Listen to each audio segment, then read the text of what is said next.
Welcome back, guys. In today's episode, we're gonna go over 6 variables that I look for when I wanna be successful targeting striped bass on the surf, on the central coast of California and a little farther south. And what do I mean by variables? I mean conditions. I mean things that you look for in order to make sure that you are successful. Sometimes you run into those conditions where one of them lines up and it's not a successful trip, but if you get maybe 4 or 5 of the 6 to line up, your chances of hooking up are greatly increased. If you can get all 6 variables, hold on to your rod and reel because you're probably going to get bit unless you're doing something else totally wrong. We've been targeting striped bass for quite a few years now and have had some really great success. And if you do that often enough, you're gonna start putting together the conditions that made you successful on those trips. So without further ado, let's check out one successful trip that we took very recently just to show you guys how effective these 6 things can be. All right, guys, it's Goose Chase time. This is probably our last time to try to get a striped bass in our local waters for a few weeks, probably the rest of the season here. And it was a storm yesterday and high tide is pretty much at 8 a.m. so it's perfect. There was a surf advisory warning, but by the looks of it, it's actually really nice out here. Bob's over there. We're on a wild goose chase mission. Bob always says that it's hero or zero, so hopefully today we get a major hero moment. And if we do land one, you're gonna get all the details too on what it took to get that fish. We're probably going on our 5th trip here and skunking, but just the conditions are too good to pass up today. Huck and wind, man. Let's see what happens. Huck and wind. Be prepared to do it for hours. It's looking good. However, I do see a lot of kelp, and that's probably due to the fact that there was a storm yesterday. High tide's supposed to be just under 6 foot, so that's in about 1 hour or so. Actually, it's closer to 8:30 is high tide, so about almost 2 hours of incoming tide. No kelp on that one, so that's good. We got kelp this time.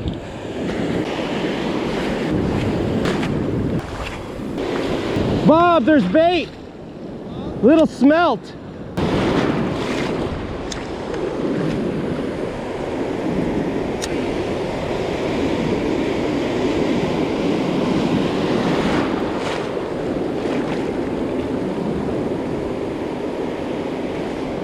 Perch.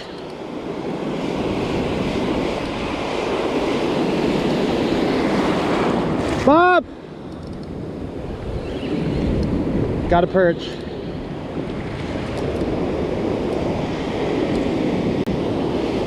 Oh my gosh, it's a big perch. That's a big perch. Whew. Right by that rock. Big. Big old perch. Big old perch, guys. Yeah. Big old perch. And I did see a few bait fish there. That's a nice fish, guys. Nice and big. Pushing 15, I think. Only 13 and a half. I thought it was bigger. It's got such a nice frame to it though. It's nice and thick. Definitely keeper. So we got about an hour and a half left of incoming tide. That's nice. We were only fishing for about 20 minutes or so and already got that nice perch. Yeah, I saw some like tiny smelt jumping around over here. That's definitely a good sign. If the bait's active, the predator should be too. That's awesome.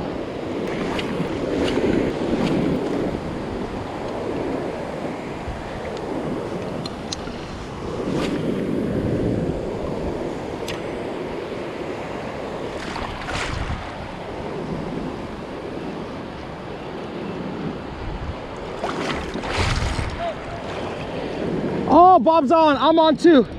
I got one, Bob.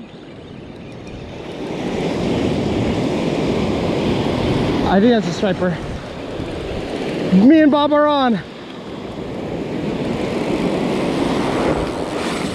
That's a striper. Yep. Bob's on, Bob's on.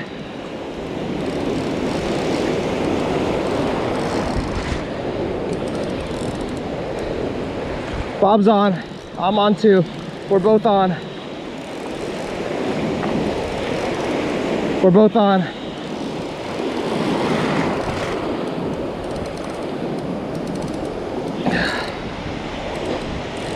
We're both on. We both got hit at the same exact time.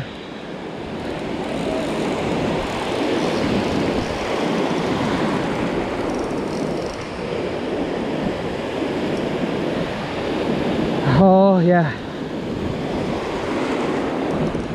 it's a good one. It's a good one. Just keep constant pressure, let him play. I think I got a good hook set on him. Bob's still fighting his, I'm still fighting mine. Yep, yep, yep.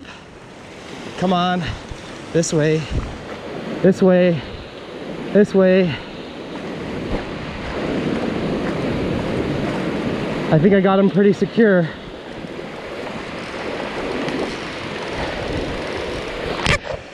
Yep. Yep. Yes. Yes. Oh, no, no, no, no.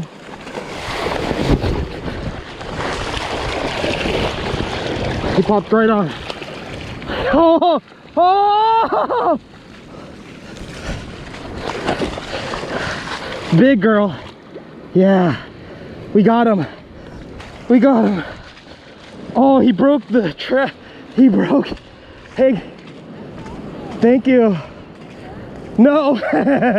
Can you not tell anybody? Oh, I won't. I'll show Please. My kids. No, I'll show my kids. Oh, that's awesome. That's a big fish. Thank you. Awesome. Bob's over there. He's got another one.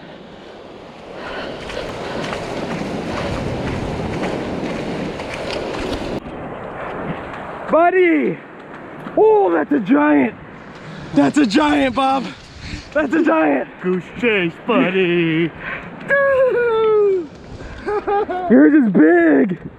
Dude, that's pushing 35, 36. We doubled up, bud. Oh, what a slab, bro. Holy crap. We did it, Bob. Let's go home. Mission accomplished, guys. We did it. The golden goose laid the egg today. No goose chase. Wild goose chase, 33 incher and like probably a 30. Super stoked, it all paid off. This is our 5th day like coming out trying to do this, so everything lined up today. Congratulations, Bob's new PB. My new PB, boys. Yeah. Man, if that session did not get you pumped, something's definitely wrong. Before we go into the variables, this video is sponsored by you guys. And the thank you button right down here. I think it's down here. But there is a button that YouTube let this channel have. So if any of the videos, the how-tos or the instructional videos have helped you in the past, that is one way to shoot us a thanks here. That's our sponsor today. It's you guys. Thank you so much for all the love and support. Now, let's get into those 6 variables that I mentioned at the beginning of this video that if they line up, increase your chances to get bit. The first variable is the tide. Personally, I have had the most success on an incoming tide. What that means is high tide is in a few hours. So for example, if high tide is at 8 a.m., I'm starting to fish at 6 a.m. and letting that tide roll in because that means moving water. It means that the pockets are gonna be all filled in. It's gonna mean that those troughs and channels are open so these fish can continue to move back and forth and just happen to be at the right place at the right time when your lure is swimming by. So that's the first thing I look at. But there are some people who like a low tide or an outgoing tide because the structure gets exposed. So it's gonna come down to how well you know that beach that you're fishing and how familiar you are with how those holes fill in as you're fishing that beach. But again, personally, the incoming tide has always been better for me. But again, I have met a lot of people who say that the low tide or outgoing tide is better for them. So it's a personal preference, but I prefer high tide, or at least incoming tide. So that was number 1. Before we go into number 2, I know that people are gonna ask about resources. I use an app on my phone. I have an iPhone. I'll leave a link to that app below. It's Ocean Watch, but there are different places online that you can go and find out what your local tide is. They even sell those old school tide books, but at least you can figure that out. Number 2, the second variable or condition that I really pay attention to is gonna be the weather. Super simple, but I think the optimum weather is when it's overcast, when it's possibly rainy. That is ideal because striped bass like both fresh and salt water, and a lot of the times when fresh water is running into the ocean, it means that there's food and nutrients coming in. So these fish are very, how shall I say this, opportunistic. They want to find easy meals. Any creature really, if you can not have to chase things are dying. Like let's say there's a freshwater outlet and minnows and shad are getting washed into the water. They're not gonna do well in saltwater if they came from freshwater. So they are easy pickings. They're gonna be like dying off and those striper just come and eat them up. And that is why I like rainy weather when it comes to striped bass fishing. So like let's say it rained the night before, like in the episode that you just saw, and your high tide is that morning. Oh, that's so perfect. So perfect. That's what you want. I definitely take weather into consideration. If it's been dry for a really long time, that's one variable that kind of ruins things. However, if you can read barometer, pressure, anything like that, of course, that low pressure is very, very helpful. So that was number 2, weather. If that lines up and the tide lines up, we're on a good track here. Now the third one, this one is one that I stumbled across a couple of years ago from our friend PK Yee, also known as Oregon Life. Thank you. He was supposed to come and fish with us, but he checked this next condition and he put an X on it right away. And that condition is the wave power.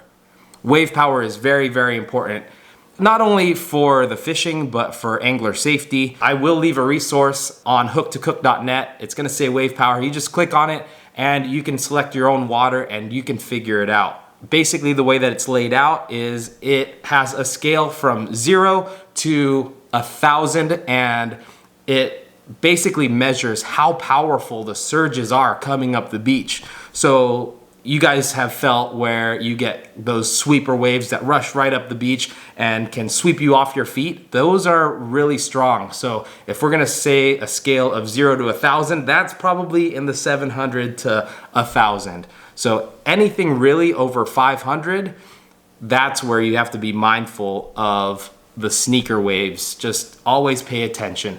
But if you go to that resource and you see that your wave power is 200, 100, that's gonna be too calm. It's gonna be like a lake out there. And the odds of fish moving around and being stirred around by the current because they're chasing bait, because the bait's being moved by the current, your odds at the lower wave power are not as good. However, there is one caveat. If you're fishing a bay or somewhere a little bit more protected and there isn't a area where you can check how strong the wave power is, if you find that outside that bay, the wave power is like 1,500, 1,300, like super powerful. If you were to fish that water, you would really get knocked on your butt. Then that bay, since it's protected, should be the right conditions, probably 500, 600. in terms of the wave power. But that has been really, really game changer. I can't stress that enough. If the wave power is too high, I don't even go. If the wave power is too low, I don't even go. I really like that 400 to 600 wave power. Anywhere in that scale is good. And that's not only for striped bass, that's also surf perch. However, if you are targeting halibut, which is another story, the low wave powers are absolutely fine and actually preferred. Hopefully that covers that condition, the wave power. That's number 3 on this list. Number 4 is freshwater nearby. Freshwater nearby means that there is a creek or river flowing into your saltwater surf area that you are fishing. Again, these striped bass can go into and out of freshwater into the saltwater, so that's one thing you want to look for, especially if it rains. You're going to get a lot of that. A lot of that fresh water is going to be moving into the saltwater. A lot of the striped bass that were in freshwater are going to get pushed into the saltwater and vice versa. Now the saltwater fish can move up into the freshwater.